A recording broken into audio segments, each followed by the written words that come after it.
பொலிவுடன் மாலை நியூஸ்.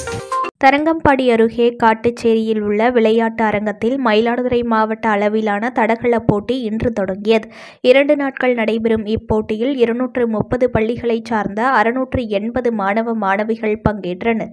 மயிலாடுதுறை மாவட்டத்தில் உள்ள மயிலாடுதுறை, சீர்காழி, குத்தாலம், தரங்கம்பாடி ஆகிய 4 தாலுகாவிலும் கடந்த 1 மாதமாக குறுவட்ட அளவிலான தடகள போட்டிகள் நடைபெற்றது.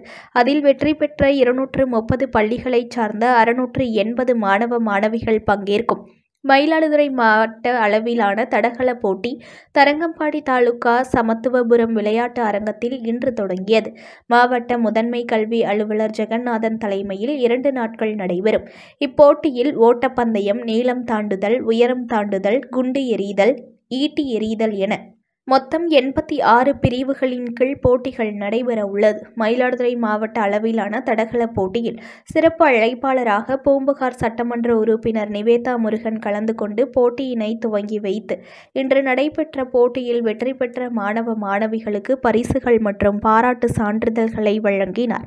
முன்னதாக ஒலிம்பிக் தீபம் ஏற்றப்பட்டு வெள்ளை புறாக்கள் பறக்க விடப்பட்டது.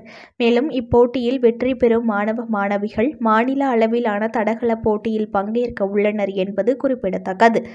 இந்நிகழ்ச்சிகளில் திமுக ஒன்றிய செயலாளர்கள் அப்துல் மாலிக், அமிர்த விஜயகுமார், உடற்கல்வி ஆசிரியர்கள், மாணவ மாணவிகள் என பலர் கலந்து கொண்டனர். புத்த புது பொலிவுடன் மாலை நியூஸ்.